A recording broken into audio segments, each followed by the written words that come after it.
Hello, good evening, everyone. When we started this journey, it seemed like a really good idea to do a story set in a period of great chaos and strife where people were worried about the fate of their government. It seemed like a very good idea at the time. But in the meantime, welcome to Pasternak Society. I am Kat. This was all my idea. Blame me in the comments. I am joined by my marvelous cast, who are always marvelous. So why don't we just introduce them? Why don't we start with our dear friend and stirrer of many delightful things. So please let's welcome Daryl, and they are playing Ruslan, who is a very sweet boy. Also a conniving snake in the grass, but he's also very sweet. Okay, no los dos. Hey, hi, hello. I'm Daryl, they, them. I'm playing Ruslan Borisovich Vasilyev. Ruslan is one of the few names in Russian that apparently doesn't lend itself well to nicknames, so I don't have a nickname. You can just call me Ruslan. Ruslan is a skilled architect, a dabbling photographer. He has very large and artistic visions of what he could do in the world and basically no follow through. He is probably pretty good with a camera, but also, again, just doesn't have quite the go get it attitude of some of the other artistic people in his circle. He recently was in a very passionate relationship with another young fellow named Konstantin Vasilyevich. That got broken off when he married my cousin. He could have married literally anyone, but he chose to marry my cousin, who also, I guess, I no longer hold anything against. I don't hate her. I hate him for choosing her. I mean, I don't hate them. I'm very happy for them. I don't know why I said that. Anyway, so I am just trying to live my best life because I also have a wife now. Her name is Vera. We're very much in love. We don't have any children, and I don't see that changing anytime soon, but we're really good friends and roommates. Anyway, I feel like this is the Vera cam. It's just like that. So last time, I found out through my good friend Semyon, who is now my good friend, even though we were not very close previously, that a certain someone who is connected to my cousin is coming back after a long exile. And I was very surprised to hear it, and also couldn't wait to tell people, because that's apparently also the kind of person I am. So I went over and told my former lover that his wife's ex-lover is going to be back in town. And I just walked away and waited to see what kind of catastrophe that might unfold. And then I went and I had, oysters with my wife. And then we went to bed in separate rooms. Yeah. You were truly the 10th Doctor of shit stirring. Apparently that's also the kind of man I am. Well, next, why don't we go to Ruslan's cousin? So please let's welcome Daphne, who's playing the lovely and charming Lilia Viktorovna Ivanovna. Yeah, lovely, charming, almost too lovely, almost too charming. I'm sure she's doing fine after after all the shenanigans Ruslan's pulled. Well, yeah, so Lilia has spent the last 10 years. Well, first she was pining and waiting for her fiance who's been sent off to Siberia, collecting his works, making sure his name is kept alive. And at some point that was too much waiting, and so just to find some sort of comfort, she elected to get married to Konstantin Vasilievich, which the aforementioned Ruslan took umbrage to, although he waited until after we've had kids to do something about it. I mean, to be fair, that's when Petya arrived, and so Ruslan had the means to do something about it. But Lily and Kostya were doing fine. They knew what's what, and they stayed together for the kids. But now that Lily has had a chance to see Petya just as he goes off to war, I'm sure she's doing fine. She's probably not. No, I feel like Ruslan's shit steering has to be rewarded by some consequence, by some negative consequences for other people. So I'm sure we can see Lilia. I'm sure she's doing okay. You know how it is. She's always doing okay. My characters always do okay. It's fine. It's fine. Everything is fine. Speaking of things being fine, let's welcome Finn, who is playing Konstantin Vasilyevich Ivanov, who is a sweet boy. Yeah. But this time we mean it. Yeah, he's a sweet boy, a little limousine liberal, who received a rude awakening and got pretty radicalized. But in this way where he's like, I don't really affiliate with political bullshit. I just want to fight for the working man. I'll just be at the protest. See ya. He, was very much in love with Ruslan and also became very close with Lilia after the events of the riot and her injury. And then, they made the choice to get married. And now they have the twins. And their marriage seems to be fairly open in terms of like the intimacy that they share emotionally. And he is found out last session that Petya was back, the man that Lilia was in love with, and reacted in a way that only Kostya could. Went right down to his house and was like, hello, I really admire you. I think you're very cool. It went the way any conversation with Petya goes. So that's where we are today, and we'll see what happens next. I'm sure he'll be fine. It's always going to be just fine. And I am Kat. Our dear friend Richard will be along, we hope. But transit is complicated.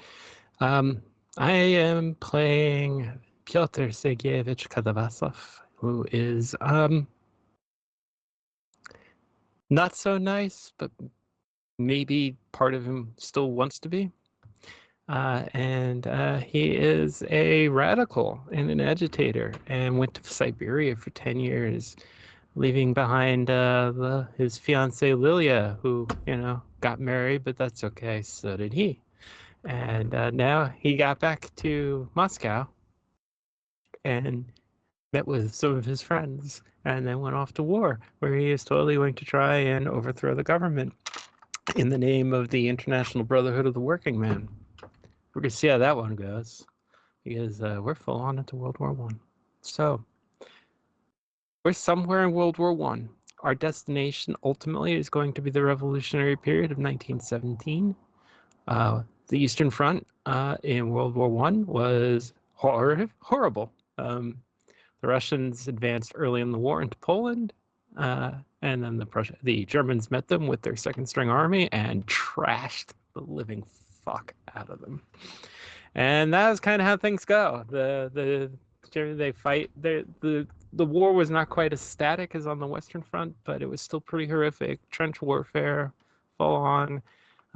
Just a brutal struggle where the Austrians and the Russians would take it on the chin, and then finally the Germans would come in and try and stabilize things. And it goes on like that for a long, long time until 17, when the Russians begin to completely collapse and the revolution starts to happen.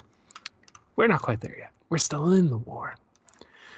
And also, I cannot believe it's session 4 and I'm saying this, but in 20th century Russia, we still do write letters, telegrams, and other things, but primarily letters. However, they are a bit sent by the government, and so does anyone have a letter? Because I hate to go first. I'll do it. It's fine. Huzzah! Dear Ruslan, I feel as though We left our last conversation with both of us in quite a state. I know that apologizing might not matter to you, but I also know that it might matter a great deal, and so I am sorry. Lilia was one of many options of people I could marry, but she was the only person that I knew that made me feel like myself. I understand that that choice hurt you.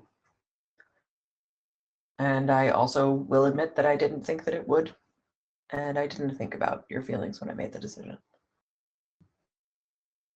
If you wish to speak, you may write, you may stop by and call on us. If you do not, then I understand. Yours, Constantine.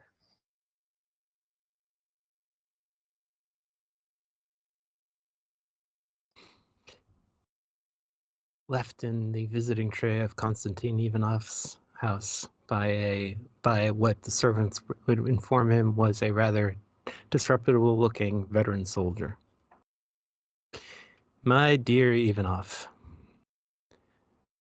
it is difficult, as you can imagine, to write from the front without the censors tearing whatever you write into ribbons, but it is sometimes possible for our most brave invalides to return home to Russia bearing a message, sometimes kept inside their bandages. Just sterilize your hands afterwards. The front has not been what I expected. We all knew going in the enormous betrayal committed by the internationals and the various belligerent countries to turn their back on the idea of working man's brotherhood and support the war efforts.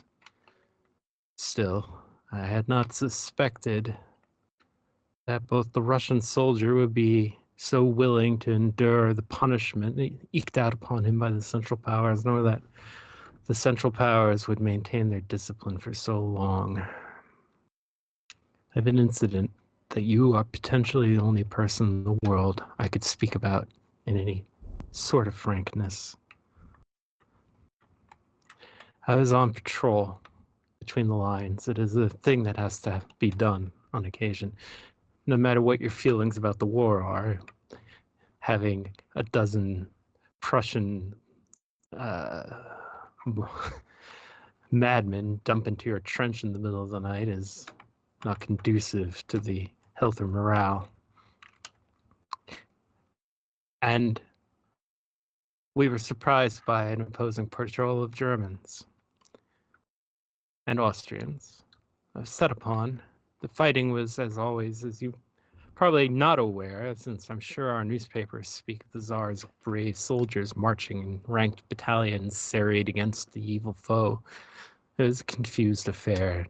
Sides could not tell one from the other. It was pitch black, save for the occasional burst of a shell high above.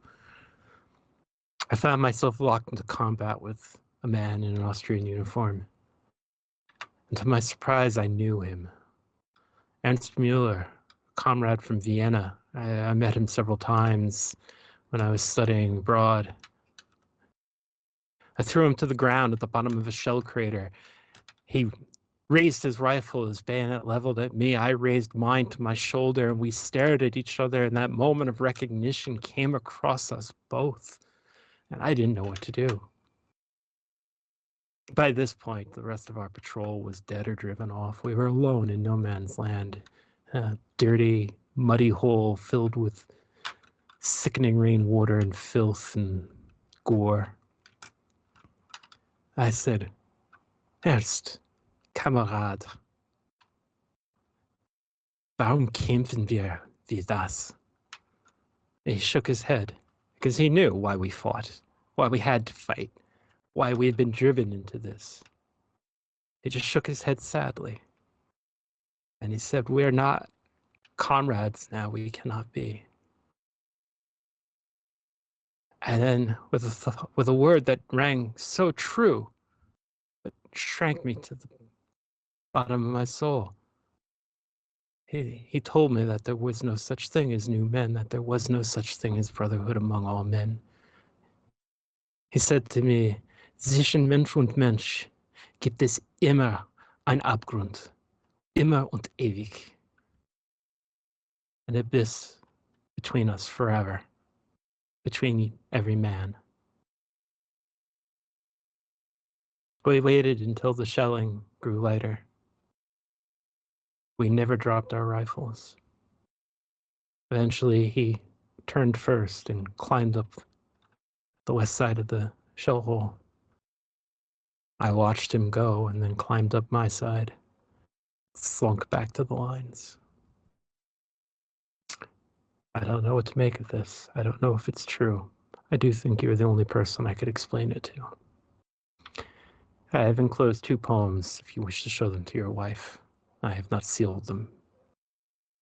I wish you to think that I have some shred of honor. Yours, Private Pyotr Sergeyevich Karavasov. When we see him receive the letters, he pulls the poems out of the envelope and puts them on a tray that's across the room that is meant to go to Lilia.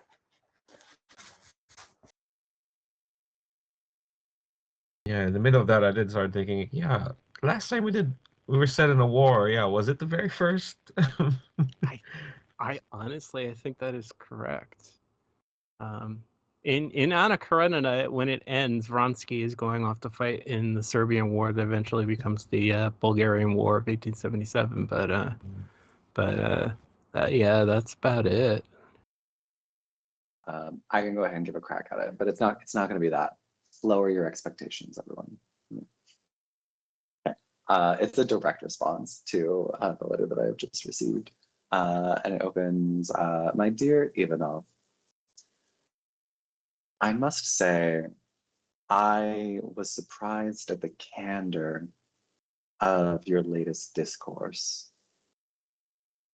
I had always thought that one who was so well suited to the theater would have a hard time finding words that sounded so true. And then I realized that, of course, someone so close to the theater must be used to playing many roles before a curtain falls. You see, dear Ivanov, one of the things that you do is you leave things up to others to decide. I found it so interesting that you say you chose to marry my cousin Lilia, when in fact I know that truly it was Lilia who suggested it to you. What choice was there to make other than to say yes or no? And yet you did say yes to that because it was something that someone else got to decide. It's not a party. It's not a fundraiser. It's not a performance. So it doesn't matter. Just let someone else deal with it.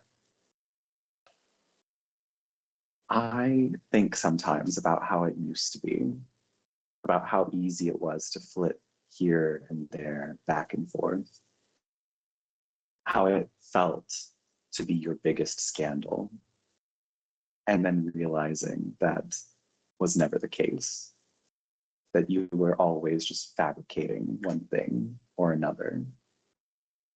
And I fell for it because, if anything, dear Kostya, your performance is exquisite.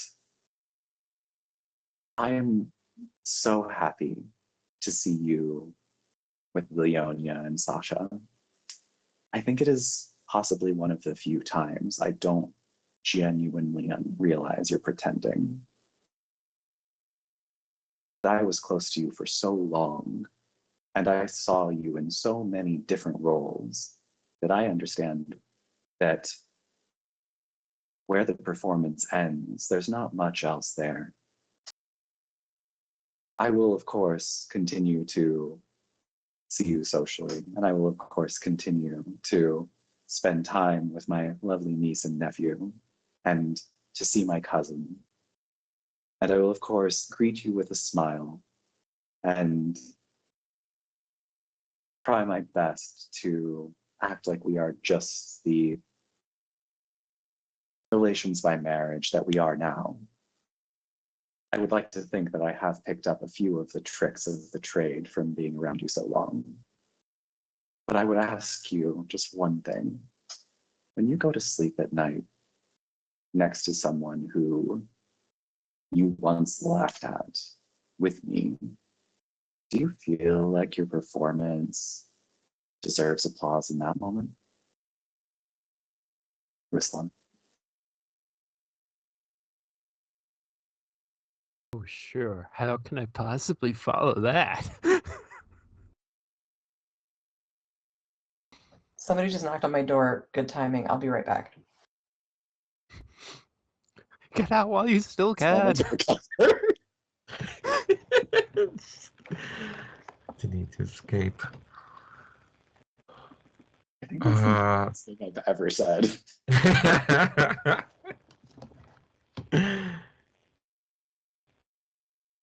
And Lydia writes to the front to Petya. Just goes, Petya, I hope you would not find it distressing that in the time since we last saw each other, I have felt myself at the edge of who I thought I was and where and what I have built for myself. I must confess that perhaps there was a moment. No. The perhaps is scratched off, I think, yeah. There was a moment when my heart cracked and it left you for dead. And I had to rebuild myself with what I had. And perhaps lock away the idea of what could have been. And seeing you has unlocked that part of me. And well, Petya, even with what has become, even what has been inflicted upon you, that conviction that drew me in was still there, even if dimmed.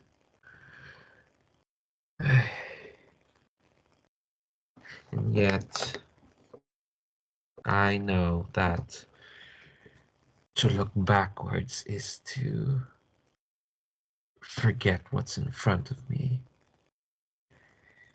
And I hate that looking to you is something I must consider to be looking backwards. I told you to come back to me. And I mean it. I do not, I think here in the letter, there's like little drops of ink because Lydia's hesitating and figuring out what she wants to say.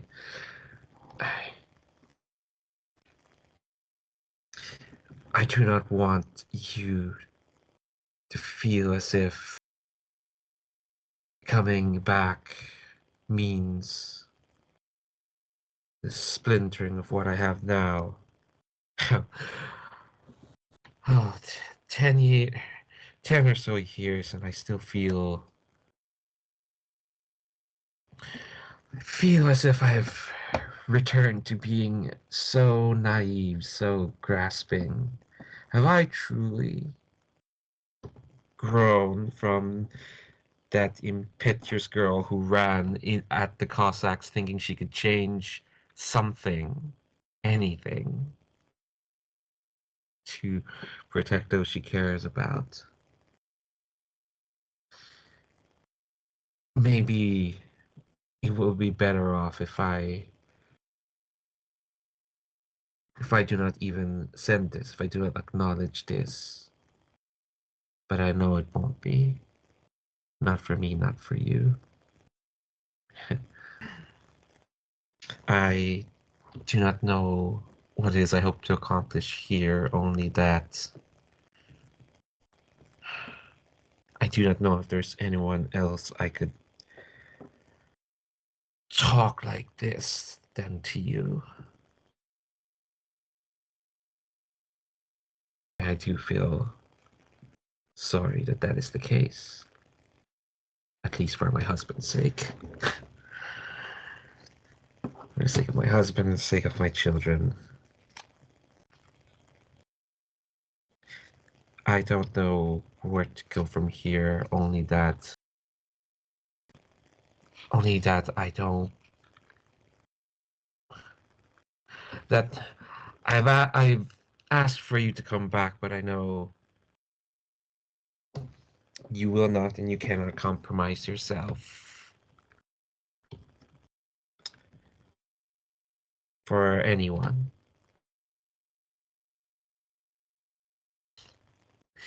If I compromised myself for you, would you do it for me? No, it's too much to ask. No, it's... Forgive me, I'm rambling again, as I want to do.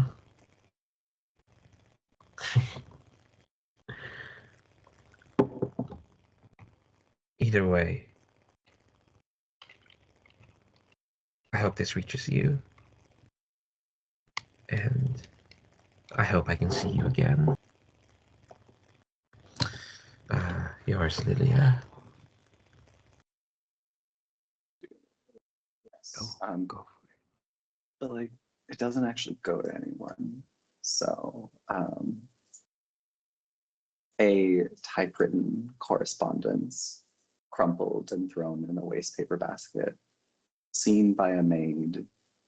Does anything happen beyond that? Unknown. Dear sirs, thank you for your prompt response to my previous letters.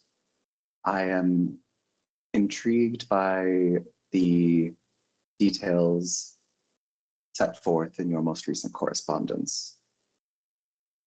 It seems there has been some confusion over the handling of certain names.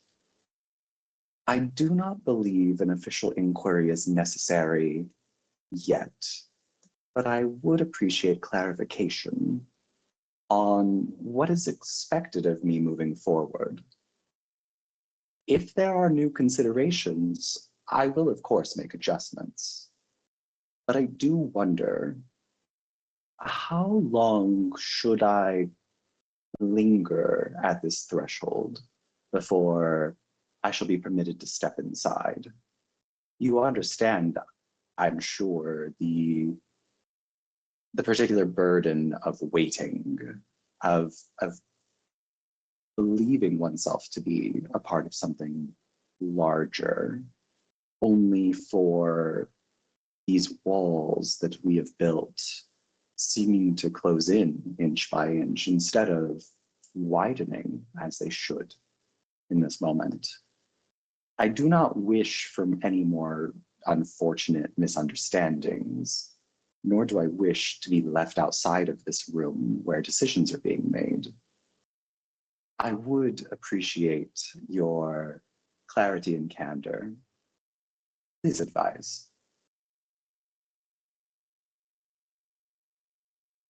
definite Aaron Burr vibes here. To Lilia Viktorovna from Vera Valerievna. I've always felt sisterly affection for you, my dear sister-in-law. It's in French, of course, so she says belle sœur. Dear Lily, it is often the fate of women of our station to feel themselves left alone. And as much as our men can rely on each other, they expect us to rely solely on them. I think it would be in our interests to rely on each other. If you ever find yourself with some questions, do not hesitate to come and speak to your sister. Most affectionately yours, Vera.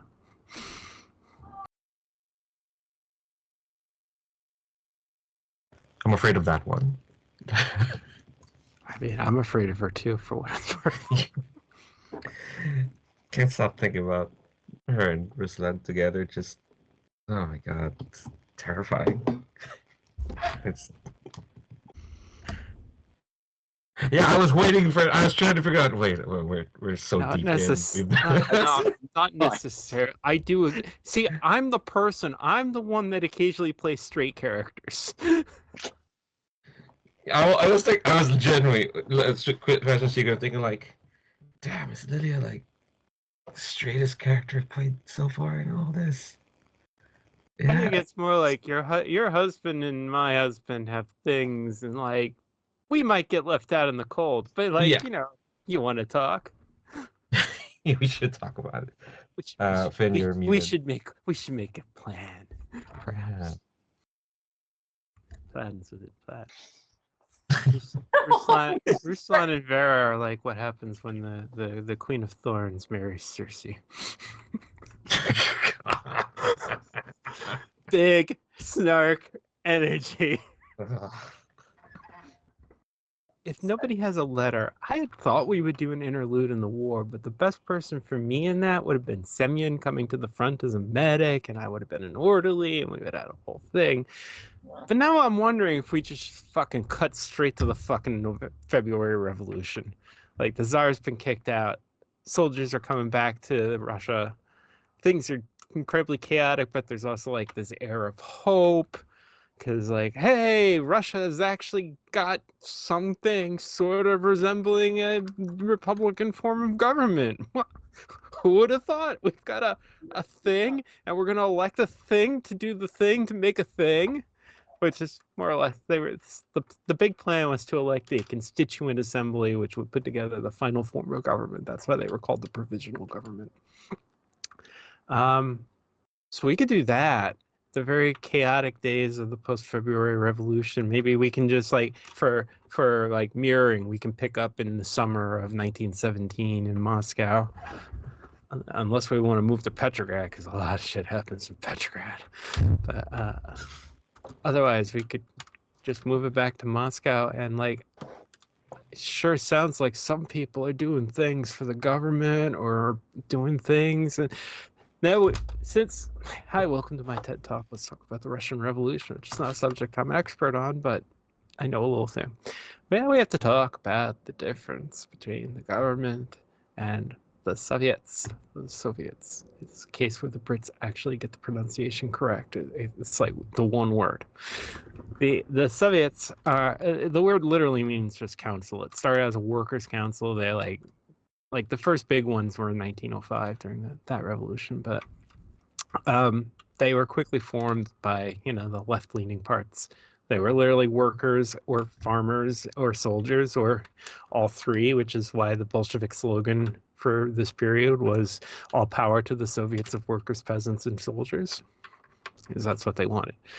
In Petrograd, government effectively became divided between the Petrograd Soviet and the provisional government, because the Soviet had enormous popular strength and the provisional government was, the de facto government. So, the Soviets didn't have de facto power, but they had a lot of power because a lot of the people that could put people on the streets with guns the leadership was all in them. So like it's a totally common thing in this period for people to be like, I'm going down to the Soviets today, hear what they have to say, because they were. It was sort of like, imagine Occupy Wall Street trying to actually become a governmental body, and you get kind of close to it. They were a pretty chaotic group. They were a little bit better organized. They believed in consensus, but they had committees that actually did shit. So it wasn't quite as chaotic as Occupy. But yeah, they had that kind of energy though. A lot of people with a lot of radical ideas. Trotsky became the leader of the Petrograd Soviet. That's where he makes his move from not being a Bolshevik to being a Bolshevik, which was a career move mostly. From all my research, the Moscow Soviet was not quite in the same league, but it existed. The provisional government is in Petrograd. It's fairly far away, but there were governments in Moscow that was fighting in Moscow, so we could do that. Konstantin is probably guy most likely to be a member of the Soviet, and maybe Ruslan guy most likely to have been tapped for the provisional government for some kind of ministry job, writing propaganda or counting grain farming or some. Yeah, there was a lot to do, and there wasn't a tremendously big social. There was a civil service in Russia, but how competent any of it was at any given point was complicated, and the aristocrats formed the backbone of it. So a lot of them just kind of fell into ministry positions. So, but these are all suggestions. Petya's gonna come home. I'm gonna fuck your shit up, so don't worry about that. But that's gonna go great. So if I was working for them, what would working for them look like? You would be on committee probably. Cool. Doing committee stuff, preparing reports, voting, making agitated speeches to the entire body. Great. That sounds great. I haven't done much but skim a few of the opening, but John Reed talks a lot about it, about the Petrograd Soviet. It was very chaotic. It was like people just showed up. Nice. So the time skip. Well, we last left off in the summer of 1914, so now it's the summer of 1917. It's 3 years. The war has gone extraordinarily badly for Russia.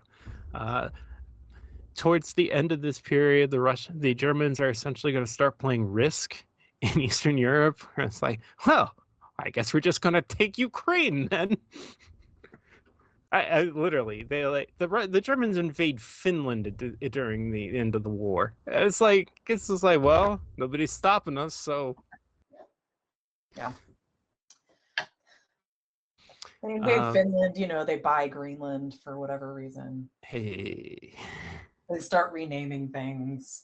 They did actually start renaming things, but.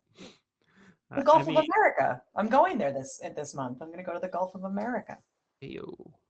I mean, there's a reason why I've been calling it Petrograd, because they changed the name from St. Petersburg, as that was considered too German. At first, they tried to do just Petersburg, but they're like, nope, still too German. So Petrograd, which basically means the same thing. Petersburg is like Peter City. Petrograd is the same thing in Russian. But yes, its official name right now is Petrograd. In about 10 years, its official name is going to be Leningrad. But we're in Moscow. This is where the Soviet government will flee to because they get worried that Petrograd is too close to fighting and stuff. So they go to Moscow and move into the Kremlin. And effectively, the government never moves back. So where shall we begin? People calling on each other? That's definitely a thing we could do. I know it's probably tonal whiplash, but I would love some sort of strange, confrontation, slow burn, smoldering thing between Ruslan and Konstantin. For them, it's been 3 years. For us, it's been 5 minutes since I dropped that letter, but Yeah, and in the in-between, it has been very I've just been cordial to you. I never responded. I just let you hang out with your nibblings, and But now we're in a mood of freedom and removal of repression, and the future is bright for Russia if we can just survive the next 6 months. It's gonna be chill. It's gonna be fine. Oh God, this is really too real. Why did Yeah, we I do know. this one? I don't know. It seemed like a good idea at the time. Yeah. Like, All right. So Yeah. we're back in Moscow. And yeah, so what's a good scene? What's the scene for us? There's all kinds of scenes. There's Lilia and Kostya. There's Ruslan and Kostya. There's Petya come in like, yo, bitches, I'm back. Hey guys, look at this. I got my autographed copy of How I'm Going to Overthrow Russia by Vladimir Ulyanov.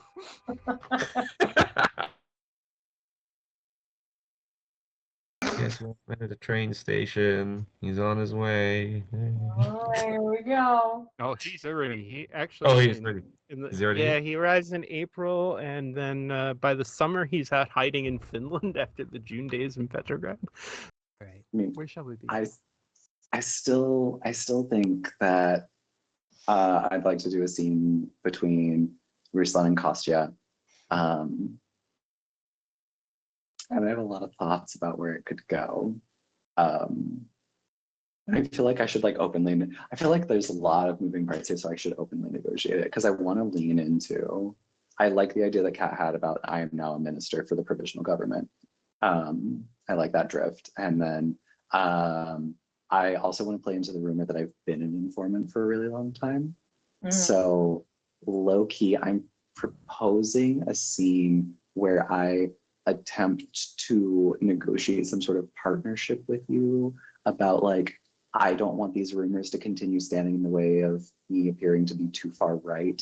I'm like, I want to be like a little like a middle ground candidate of things. And then I want your Bolshevik leanings to help kind of like show me as like a man of the people, an everybody person. I'm also willing to like sweeten the pot. Wink, wink, if that's what it takes. My character's just in a 180 turn. Are you offering me sex or money? I don't know what just happened. Why not both? Poor Candelastos. There. That's bananas. Yeah, but I mean, I'm down. I'm down for that. Okay. And I don't know how that's going to go because this whole thing about like me, A, being on an informant's payroll and B, me being a minister are all brand new to me. So we're just going to have to see what happens. Yeah. Yep. Totally. Yeah, I think, do we want to like, do you like show up to like an organizing meeting, like to like a, what do you call it? A council meeting and like meet me afterwards? Because you know that's where I'll be. Yeah. Oh, okay. I think that's definitely what it is. Like maybe you've done like one of your like you've done like an impassioned speech, and like as you're like slamming your fist on the podium and like looking out amongst the people, you just see my face in spotlight because it's a melodrama. Yeah, because it's a melodrama. And then everybody's filtering out, and I'm like sorting through paperwork, and I'm like, it's chill. He's probably like in my head, it's chill. He's probably just here to talk about visiting next week. It's fine. Putting papers in bag. And Ruslan, last place I'd expect to see you. Kostya, it's so good to see you. And I want to draw attention to the fact he has not called you Kostya in like 3 years since that letter. Cool, great. He blinks for a second. Oh, and he goes in for the hug. Like he doesn't, he the brotherly hug, like the like, oh, hug, hug, clap, clap. Like there's people around, so he just like does it and is like pulls back, and you can see a flicker of confusion in his eyes.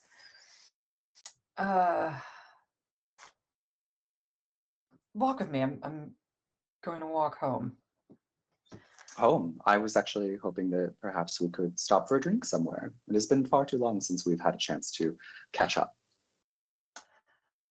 All right.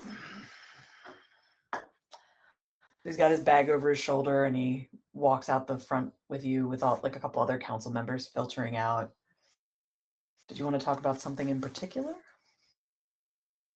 He just starts walking in a various, we haven't established, I think we're in Moscow. So I think without even thinking about it, he starts to autopilot to an old bar that you used to go to. And you immediately know that that's where you're going. And says,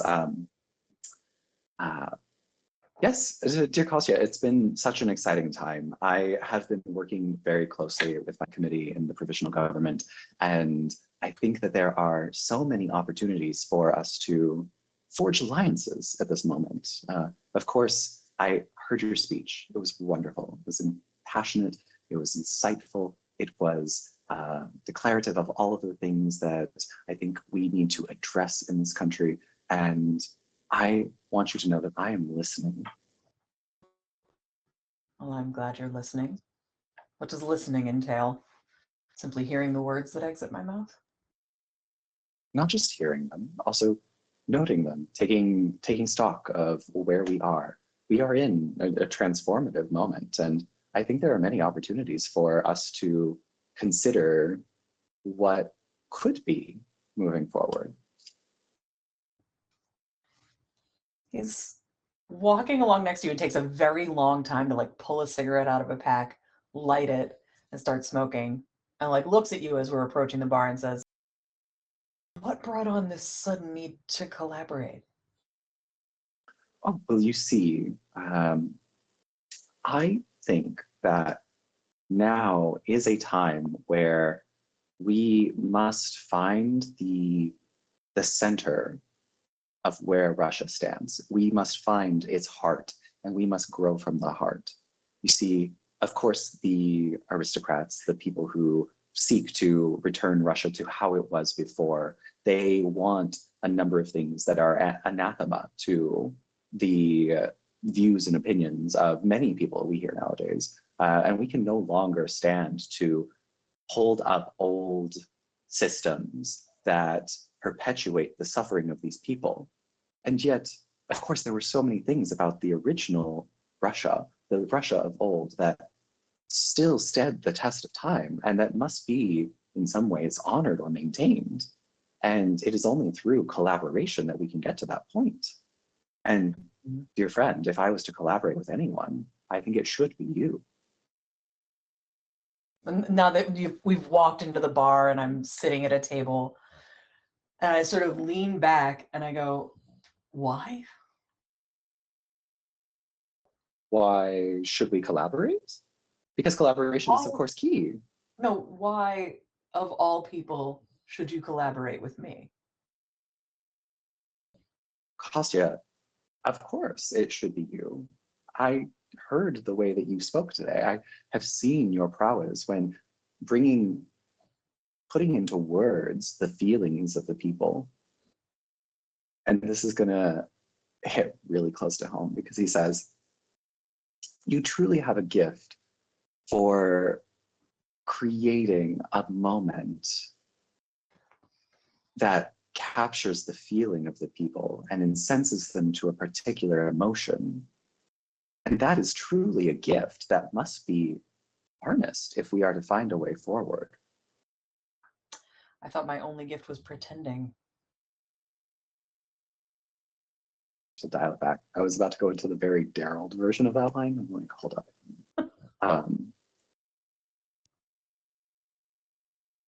I feel, Constantine, that in a way, a lot of what we are trying to do now is pretending. Whatever we are doing now is pretending to be the kind of Russia that we want. And we must continue to pretend to be that Russia until we are that Russia. Do you look around and see happiness in the streets? Do you look around and see people having all that they need? No, we must pretend. But the reason I don't see people having the things that they need is because workers and soldiers are inherently undervalued and exploited. Because that is what the ruling class does. And that is why we must find a way to change things so that it better benefits all of us. So what's the middle better way to that you're talking about, where we meet in the heart? What's the heart? The heart, of course, is to find ways to provide better support for those who are facing the most hardship, to better prop up the people who are most infirm, and then to establish new systems by which we can grow together stronger, while also still maintaining a certain sense of order. You must see that pure anarchy will never serve us, that trying to just destroy everything because so-and-so was once rich and therefore must now be poor, that's not going to solve the problems of the poor. Can we like fast forward, like we've been arguing for like several hours? Yeah. Okay, great. Because I don't want to like get too deep into us being like, what was this revolution exact? How deep do we have to? I'm also having a hard time arguing the other side here. Yeah, So. I'm having a hard time arguing the sides, right? Yeah. There's like an amount that I know, but I don't know enough. So it's many hours later, there's like a whole thing of us like at one point like kind of yelling at each other and then like calming down a little bit. We've got more drinks. A couple of guys come over, they're yelling with us. They leave. It's a whole time. And then towards the end of the evening, many bottles and many glasses in front of us. Kostya's leaning and he says, you know, Ruslan, I am at my heart a romantic, although your letter insisted that at my heart there's actually nothing. And I want to believe you that what you want is what's best for Russia. But really, when it comes all the way down to the bare facts of who we both are as people, I think that the person who is pretending here is you. I should never have sent that letter.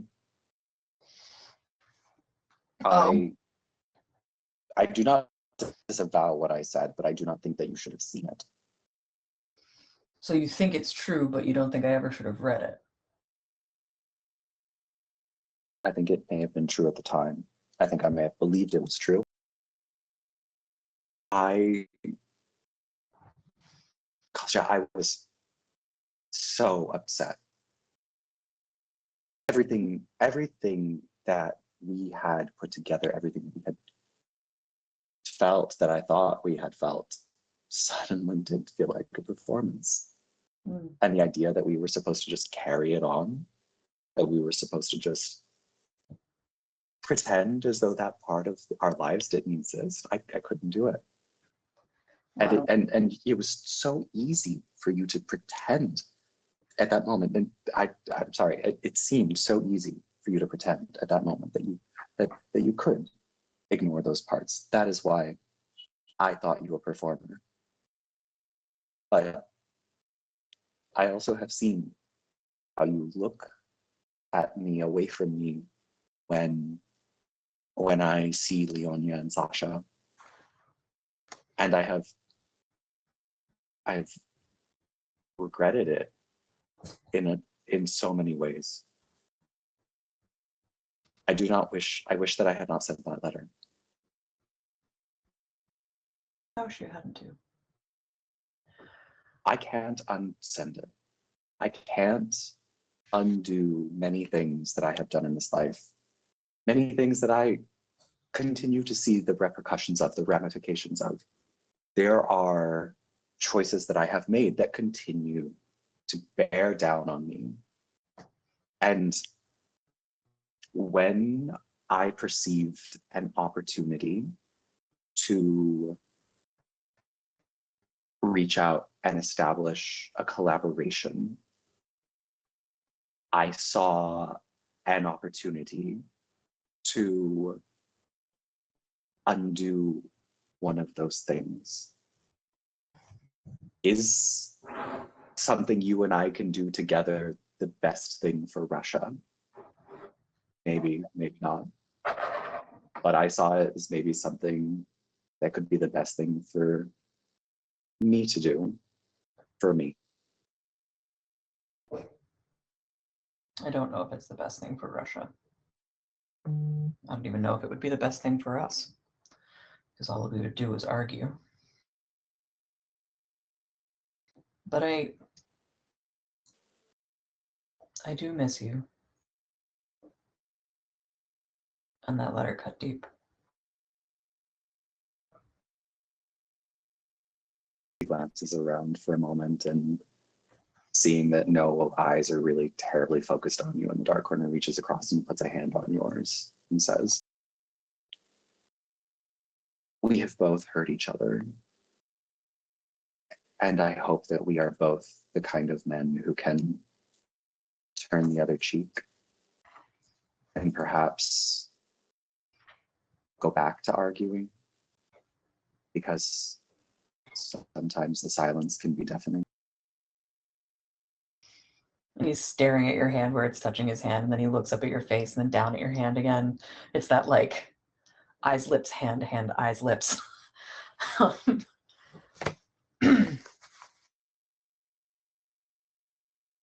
All I would have wanted 3 years ago was for you to forgive me.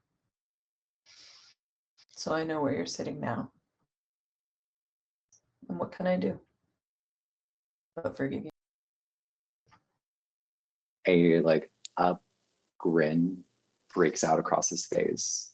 And in the entire evening of him reciting what you know to be his lines, you know to be his performance, that's the first authentic thing you've seen. Yeah. Okay, I think we can call it scene there. We don't know what happens next, but we'll figure it out. That was good. That was really good. It's like we've been fighting for 3 years. Whew. So what I was thinking is a scene where Kostya is walking into the Moscow Soviet. It's like I said, it's real disorganized energy, you know. There's usually a big room where the main session is meeting, but like all the work gets done by committees. But hear them introducing someone as you're walking up to the door, like, "We welcome from the revolutionary committees of the front against the Germans, Comrade Shmertikov." And you hear Petya's voice. "Comrades, I bring you a letter from Vladimir Ilyich Lenin." And there's mixed applause, boos. And he starts reading and he gets to, "The revolutionary Democrats no longer believe in democracy. They are afraid of democracy. They fear a break with the Anglo-French capitalists more than anything else. And they fear the displeasure of the Russian capitalists. Surely that is loose enough. The universal savage howl of anger and fury against the Bolsheviks is a common complaint by the cadets, the socialist revolutionaries, and the Mensheviks about their own looseness. They are in the majority. They are in power. They have formed a bloc with one another, and they see that nothing comes of their efforts. How can they help but rage against the Bolsheviks? The masses are still looking for the easiest way out, through the bloc of the cadets and the bloc of the Soviet revolutionaries and the Mensheviks. But there is no way out! Like at this point, like there's yelling and slaps as he comes down from all the Bolsheviks. However, the thing is as you see Petya / Smertikov being led off, you know, yet railing, there's also that kind of little bit of a shit-eating grin, like, I know I've got you eating out of the palm of my hands. Oh, absolutely. And he comes down and he sees you as, "Kostya!" I like give him a handshake hug, like if that's a thing that he's gonna let me do. "Comrade, please. Please." And he gives you a big Russian hug and kisses you on both cheeks. And Let us not allow any political division between our two parties divide us. Of course not. What is your party again? Wait, what was it called? Sorry, I closed my tab. The Petrograd Soviet. No. What faction do you support? Are you a Menshevik now? Or are you an anarchist? An anarchist. Well, I can call an anarchist a comrade. Well, thank God. As long as you're against the provisional government. 100%. That is good. That is good. I hear our old friend Ruslan Vasilyev is now in government, as the British would say. You can see like the long suffering in Kostya's face as he says, "He is." I was just, you know what I was just thinking right now? I was thinking it's too hot for tea.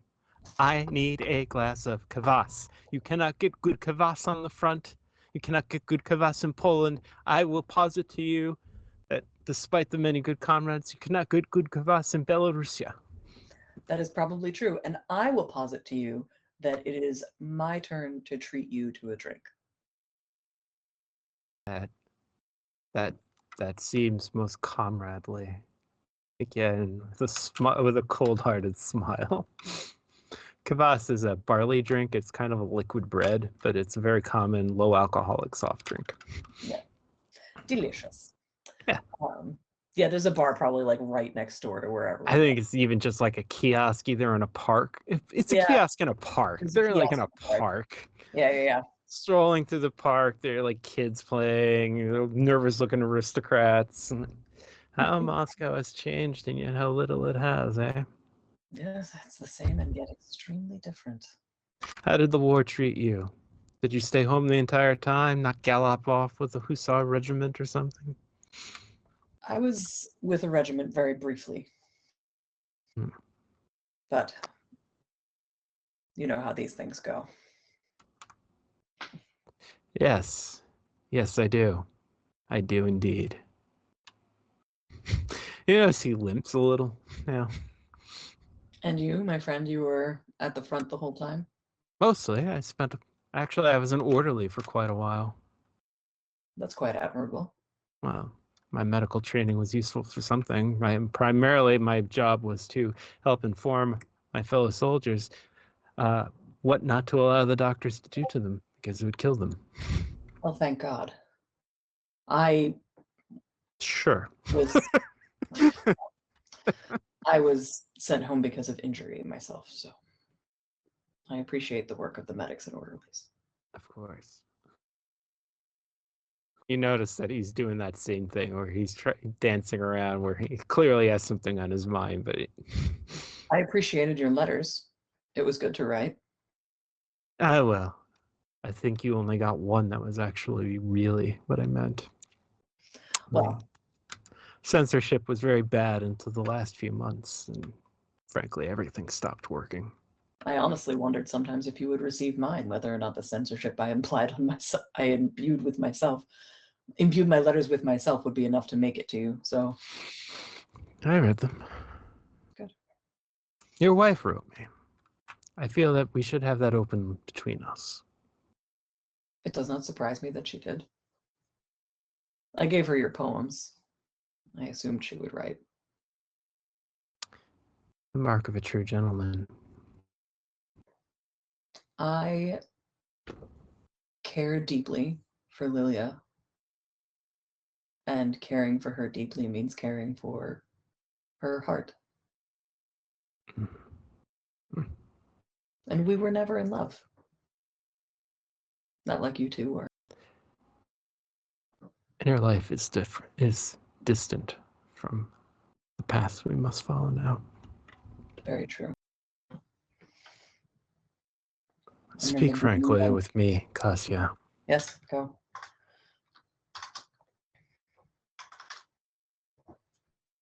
The situation that we are in is like trying to build a house of cards on a teeter-totter. Indeed. This situation cannot last. And I think you can understand where I might say that I am, despite the events recently in Petrograd, I have no confidence that the provisional government will ultimately be able to prevail against the will of the people and the workers. You understand what I am saying? I know nothing, but a fool can see that the day is not coming where we must act. I understand what you are saying. Do you? That day, it'll be important that people stand with us. Well, where else would I stand? I don't know, but I do know one thing. It will be remembered where you stand.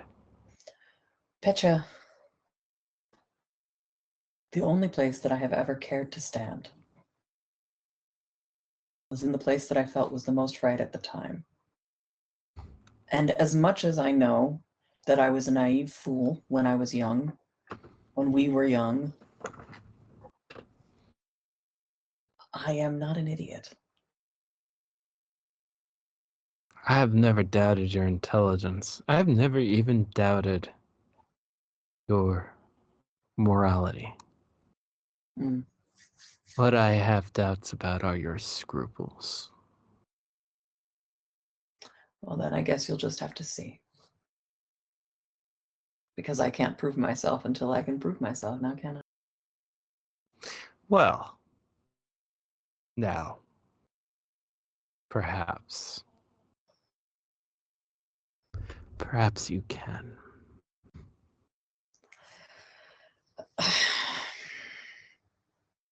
Go on. There's some thought, just some thought, mind you. Just understandings. That Ruslan Beresovich is not merely a minister. There is some thought. Just some thoughts, understand me. No, nothing even rising to the level of an accusation. That Ruslan Beresovich has used his influence and his connections to occasionally reveal things. First to the Okhrana, now to the provisional government. Mm. However, he is a clever man and allows very few people close to him. Very few people. Are you suggesting that I spy for you? Spy? I have no offer or portfolio to offer someone to be a spy. However, certain confirmation of suspicions may help us. It may help Ruslan, after all. If it is known, he can be isolated, he can be neutralized, he can perhaps even be brought over to the side of the right cause. It is not so strange. There will be need of many people of associated political thought. The Bolshevik workers are, of course, a mighty force of energy, but they cannot know everything about everything yet. We must be given time for the revolution to take firm hold here first, and then spread to the natural heart of it in Germany. Mm. At which point the revolution will be worldwide and we will raise a generation that will have no need of such things. But until that time comes, we must, of course, make use of the tools we have. He could be a very useful man, a very clever man, a very able man. But assuring his loyalty would be difficult. We are being honest with each other, Petya. Have I ever been less than honest with you? No. And so I am confirming that we are being extremely honest. Ruslan, just to clarify what you're asking me for. Ruslan is dear to me.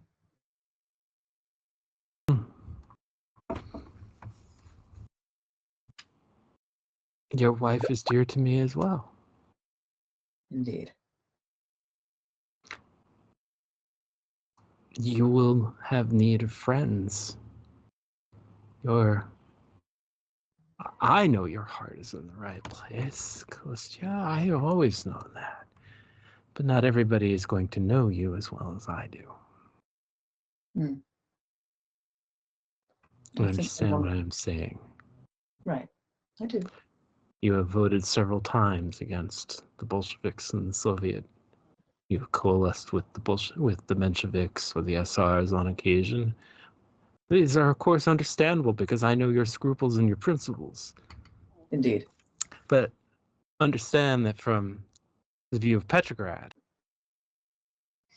those look Not like as keen as I might obstruction. be. Yes. They look obstructionary, is all I'm saying. We all are trying to work for the good of Russia, for the greater good of the workers.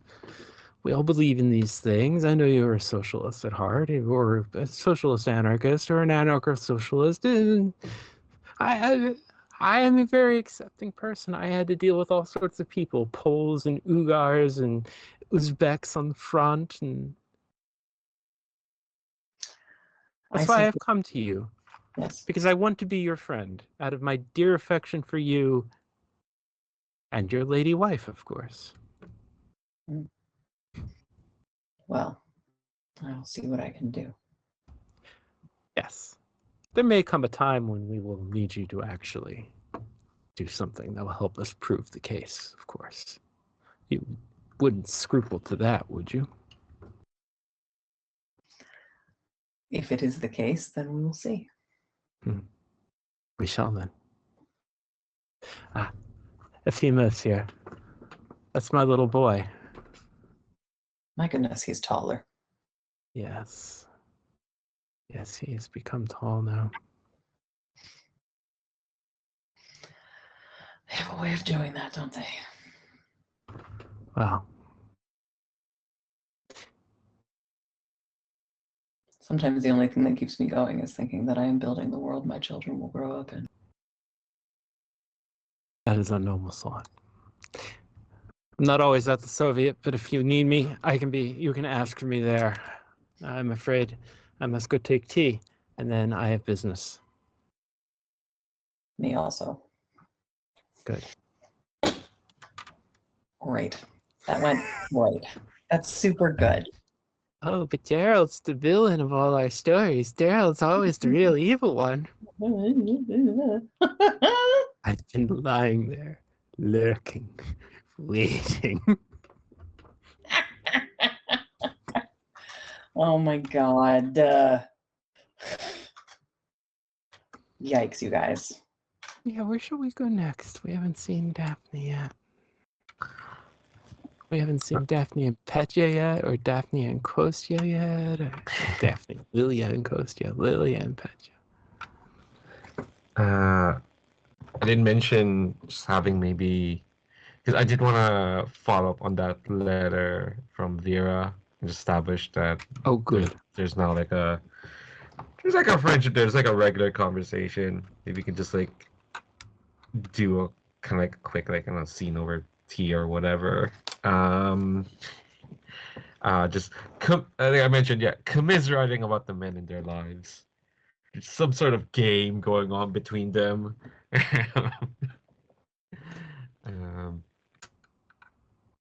So I think we can do that. It's kind of like Sure. I can come establishing. over for tea. Yeah. Or you can come over to me for tea. You're probably doing better because your husband's in the government. And your And- husband's an anarchist in the Petrograd, in the Moscow Soviet. So yeah. Yeah, I don't even know if he's still in the theater business. It doesn't. Probably not. Yeah, so I think I'm coming over. I'm afraid it's not Ceylon. We can only get China tea now. Sorry, was that just jumping into the scene? Yeah, I'm just jumping straight in. Okay, all right. She's the tea's been set, and the jelly selection is less than it normally is. There's only a few little tea cakes and biscuits. Vera, as much as I appreciate that you do not scrimp on even something as simple as tea, I understand, given current circumstances, that perhaps a bit of scrimping is necessary. So don't apologize for it. Of course. Well, even with Ruslan's position, it's harder to get supplies, especially anything decent. The poor fellow, he hasn't even had any good English tobacco for his pipe in weeks now. Oh, well, We yeah. had the military attaché over the other day from the British embassy, and he did bring us. He brought us a little tobacco, but We can barely spare it. He has to keep it for when he has meetings with other members of the government. Yeah, well, we know how Ruslan is without his tobacco. I I wonder then if you have any inkling from his position of where, I suppose, where things stand in in the country. I Oh, I confess there's quite so much talk about, and it's hard to cut through all the noise. every day something new comes out of Petrograd that he has to find to reconcile with every other stupid order they gave him the week before. And then, wait, last week Kerensky himself was on the phone. Oh, It was most dreadful. He went quite pale.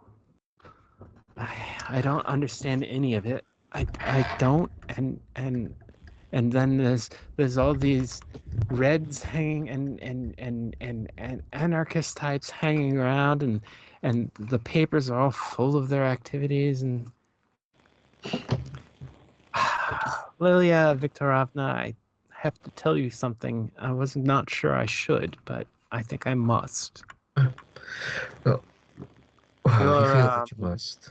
your aunt, Barbara Pavlovna, called on us. Oh. She was seeking to arrange passage to Odessa. Ah, I see. Yes, I don't know if your Aunt Alina has spoken to you about this. I'm not sure she's spoken about it, and I know they are extremely close. No, as a matter of fact, Aunt Alina has, well, perhaps stubbornly continued to, well, keep the theater running in some capacity. She seems determined to outlast everything. Well, But I don't know if that. Varvara Pavlovna came to us. There are still, French troops and Greek troops in Odessa. Actually, I've heard they have Senegalese troops there. How strange, huh? In any case, they're still there. It is still possible to take ships across the Black Sea. Hmm. I've heard that the war is going badly for the Turks now, and that they're afraid that the front is going to break open in Greece. And I mean, I don't know any of these things. I only see what is in the paper, and every paper has some new story. And we only get the Times of London maybe once a week now. I think if if you do have the power to help them, Vera, I would ask that you do so. I'll talk to my Aunt Alina. I think. Oh, I'm sure I can put on a few vulnerable airs to convince her. Have you thought about leaving?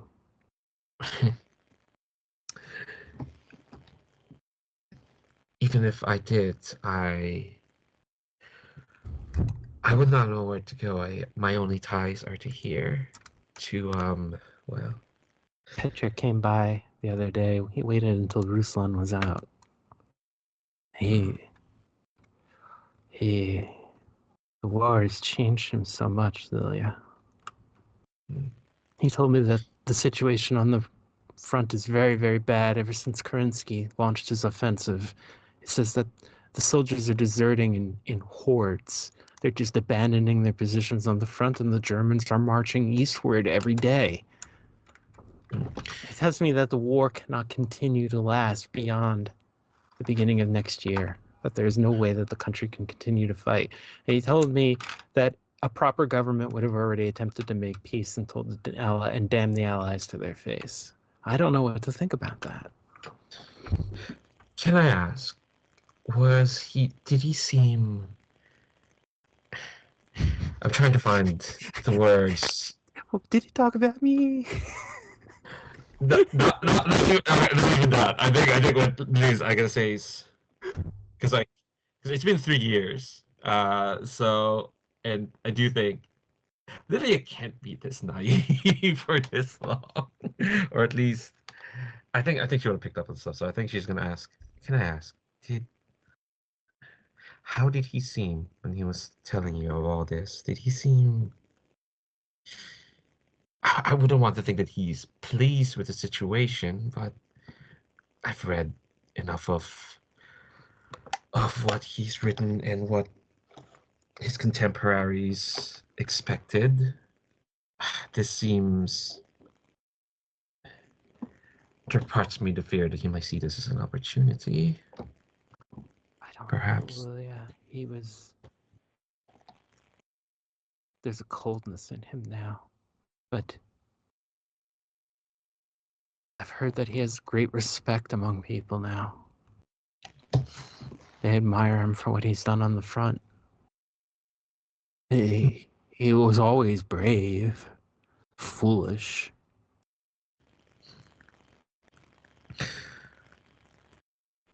His wife brought his boy over one day to meet me. Little Seryoshka.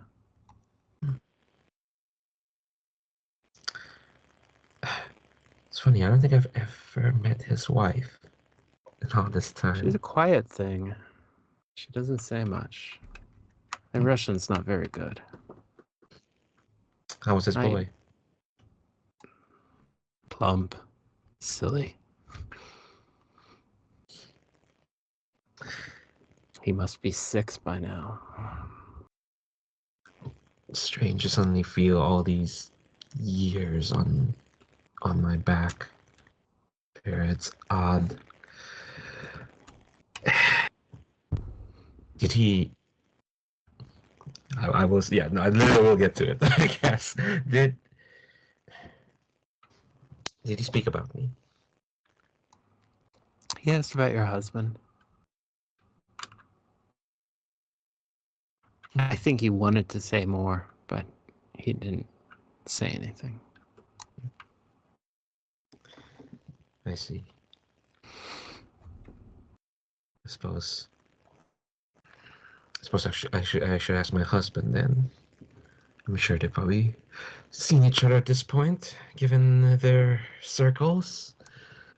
And I'm sure, as they're wont to do, they're free to share how they feel about the women in their lives better than they share to those women. Hmm. Or at least that's my experience in this matter. I hope Ruslan has been different in that regard. I think Petya could be useful to you, Lilia. Useful? I think things are very bad.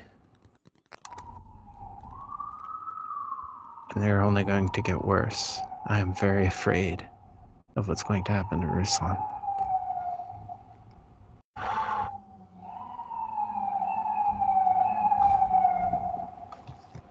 I think like Lydia takes a sip of her tea. And kind of like contemplates what Lydia said.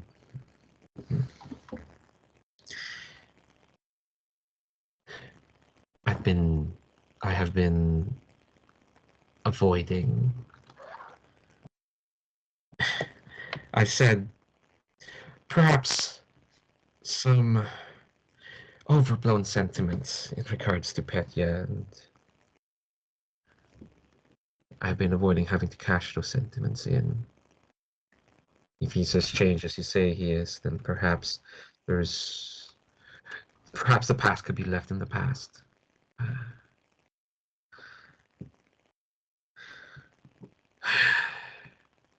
I've not seen him since he's returned, and I've been afraid.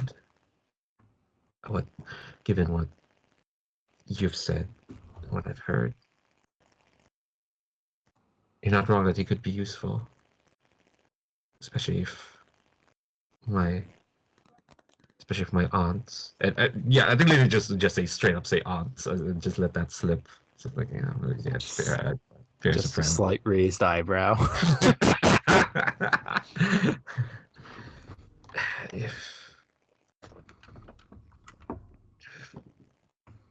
if I would like for them to get to safety, yeah. Oh yeah, I fear, as in many occasions, that my presence has been quite a storm upon upon your house. I hope I have not brought too much gloom within your walls. Never, You of Lilia. all people do not deserve to have to put up with such. Oh, Lilia. You give yourself too much credit. There's more than enough gloom to be found in Russia these days.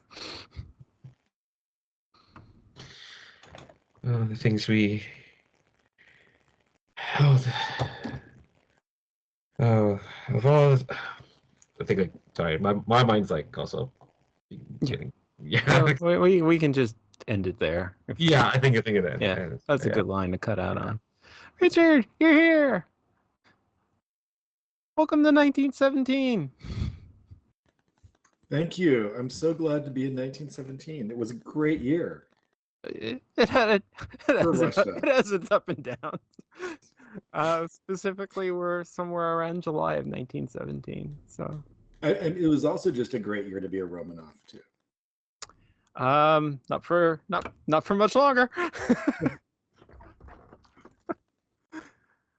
Yeah, so Ruslan is a minister in the provisional government. Kostya is in the anarchist party in the Moscow Soviet, and Petya is back, and he's just a full-on Bolshevik now. He's returned from the revolutionary committees on the Western Front. I have, wait, who joined the anarchist again? Kostya? Kostya, of course. Kostya joined. Oh, Kostya, thank you. Yeah, Petya's trying to get Kostya to spy on Ruslan because he thinks he's been an informant for the Okhrana and now for the provisional government. So Petya has gone probably full not like wrong. bad guy laser vision.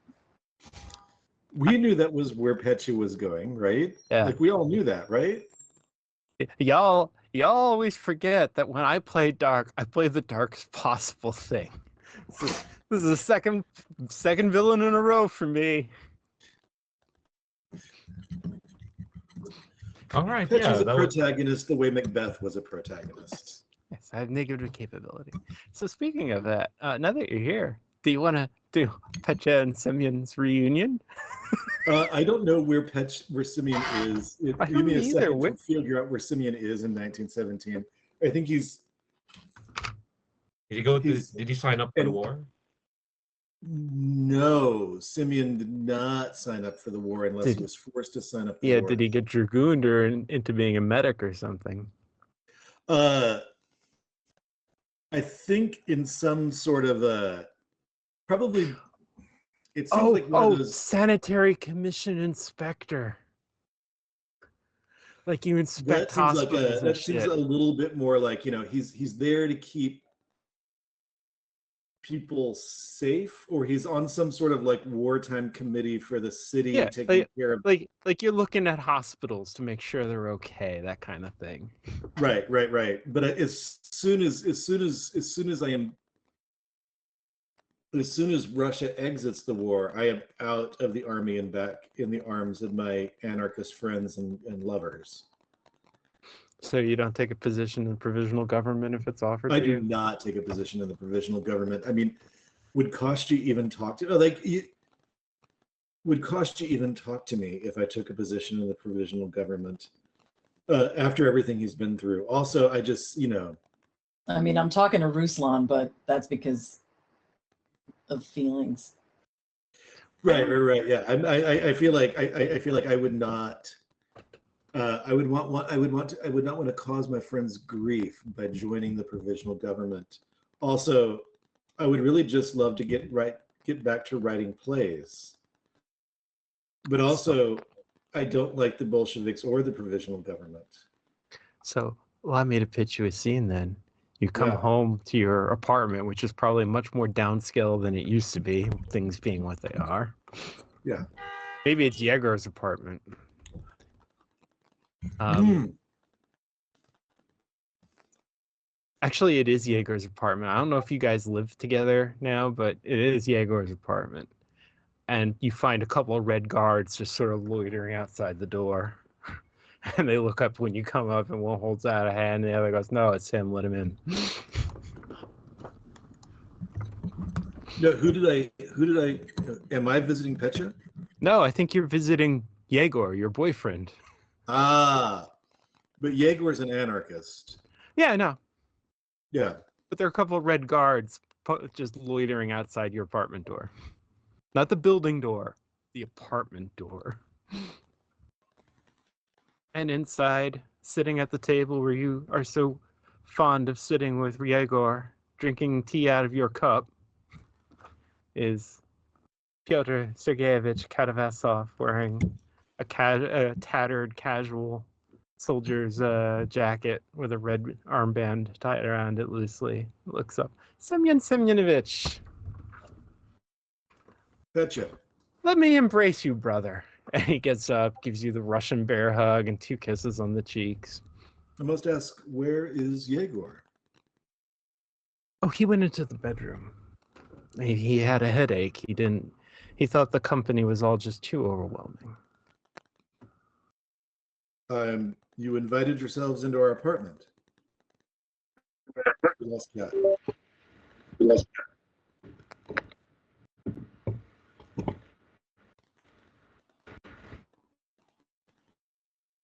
You're gonna need to repeat that last. You invited yourselves into our apartment. In a comradely way. Is there a comradely way to enter someone else's home? Yes, we knocked, we asked, he invited us in. We're not vampires.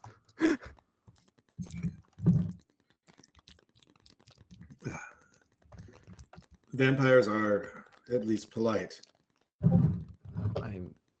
I embraced you as my brother. What is impolite? I forgive you. Forgive me. I have many important business dealings during the day. I cannot always meet people on their schedule. Of course. But in your case, I took time out to wait for you.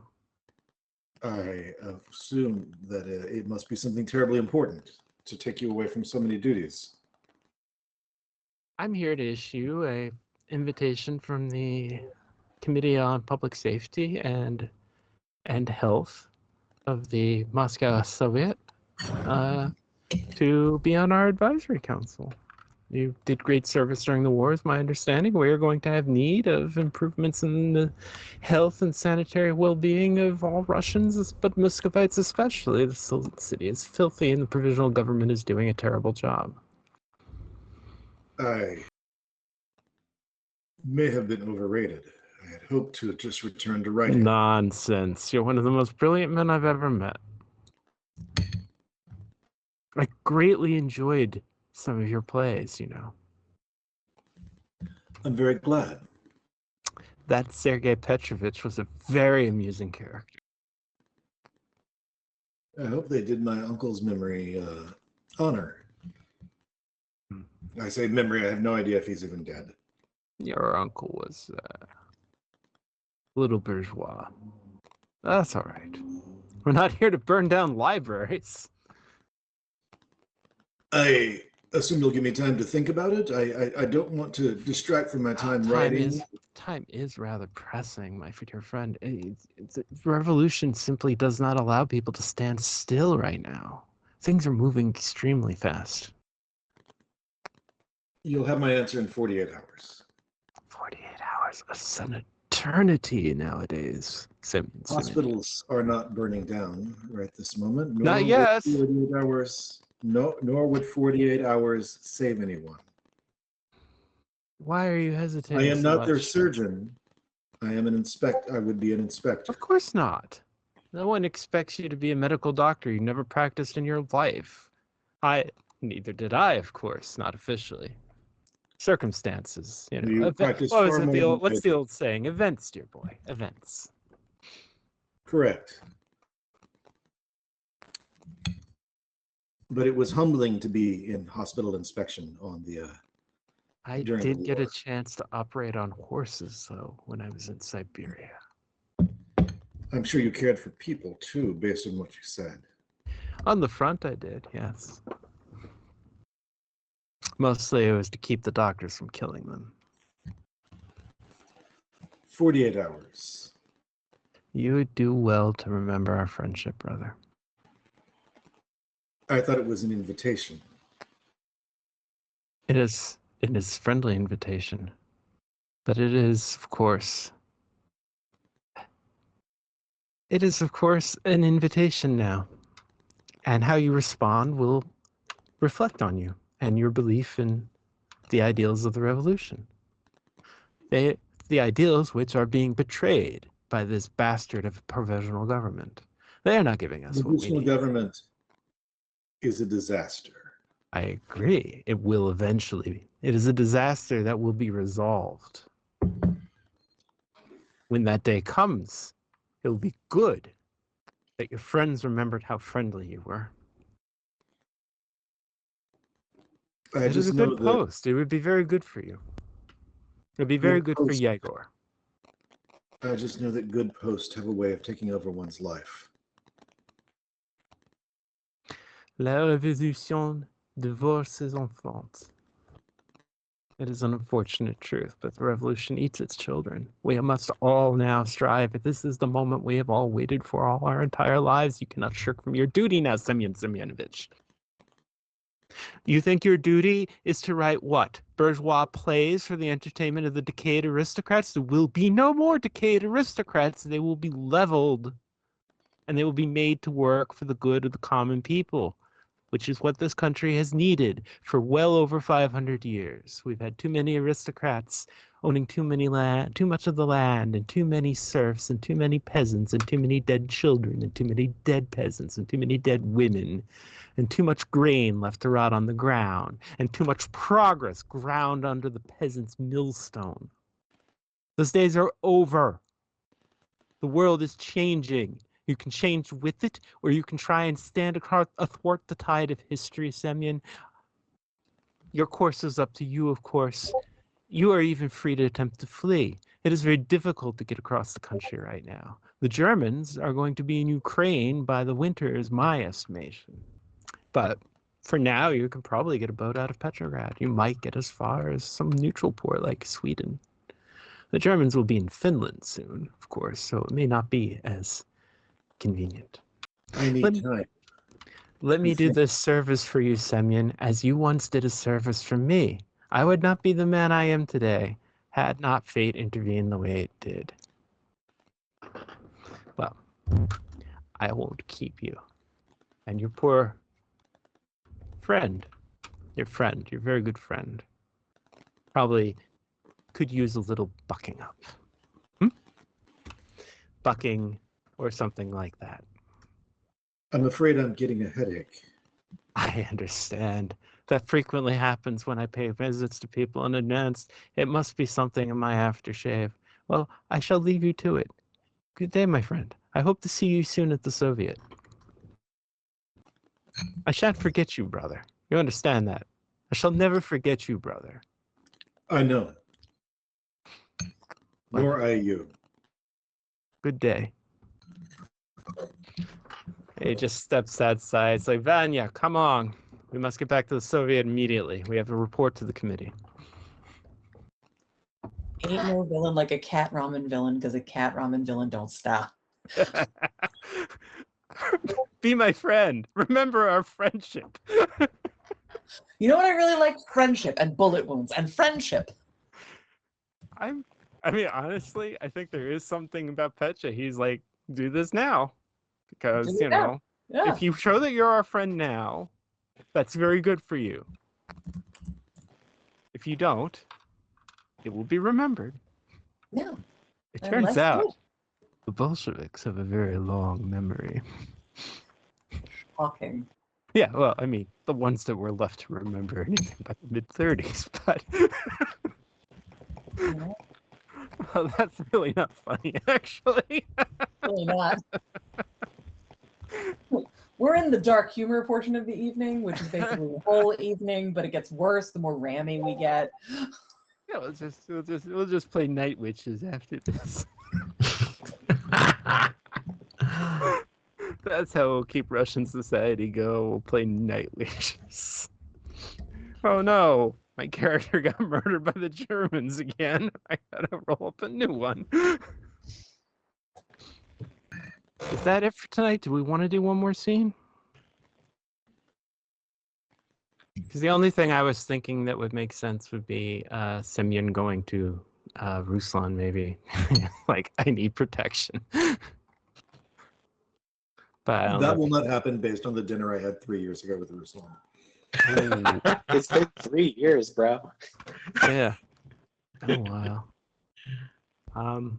Or if we want to cut it there and just we may want to plan to go schmidge long next week because we got a lot to cram in. I mean, we're not even going to follow the Zhivago thing. People aren't going to flee to the Urals, which is like half the story in that.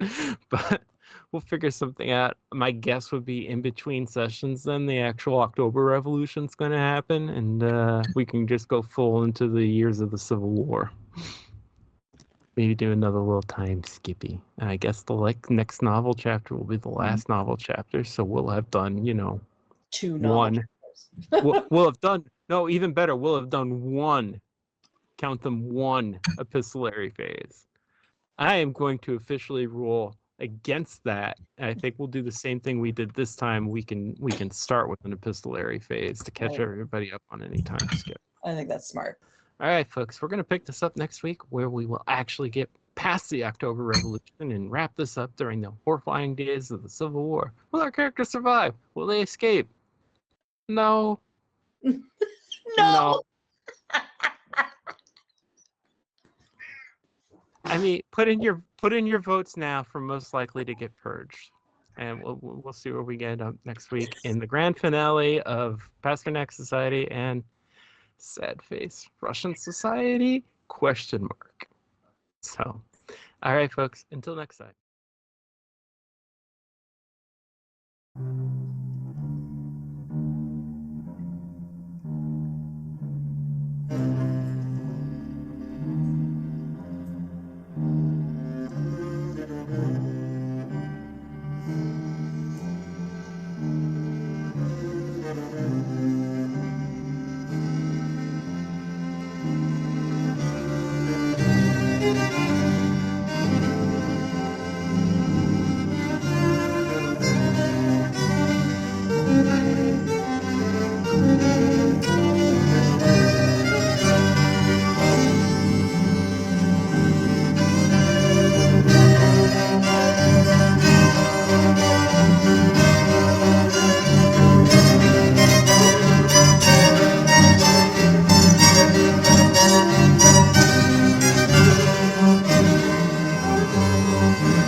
Shadow is just here to help us experience chaos.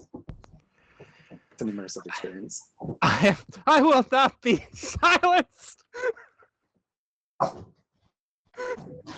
Yep. How is anyone supposed to follow that? I don't know. That's why You you're guys- like, everyone else go. You guys need to be used to this by now. Yeah, the cat letters come for us directly in our guts. Those are the rules. You want to know my secret, Cap? I don't talk about what's going on in the game. Here, allow me to give you several sensory impressions and a feeling of emotional despair. Probably closer to what most people wrote about those days. I mean, it's like a haiku, just much more verbose. I think. Probably not going to get a fun historical figure cameo in this one. Or I mean, do we want a Lenin? Because we could definitely have a Lenin cameo. Or a Trotsky cameo. It wouldn't be the first time I've played Trotsky in an RPG. In a Cthulhu game. I did it in I a love you Cthulhu so game set in much. Mexico. Like, I can't describe. He was staying at Diego Luna's. Oh, not Diego Luna. Diego Rivera and You're saying Diego Diego Luna. Jesus fucking Christ. Yeah, no, he did. He fucking did. That is a real thing that happened. He stayed with Diego Rivera when he was in Mexico. That's fucking nuts. That's a real fucking thing. I didn't make that up. I make up surprisingly few things. It's just I'm the only one that knows what I do. I just need to point out that Lesbian Escape Hatch might be my new punk band name. Oh yeah. It's very good.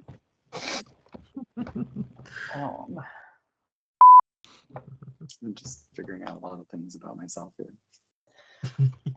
Yeah. I mean, in fairness, I also have a toxic love of men, so Cursed to be attracted to men. it's really What can tough. we do? Yeah. I mean, Yep. The best proof that people's sexual preference tends to be hardwired in some way is that there are straight women in the world.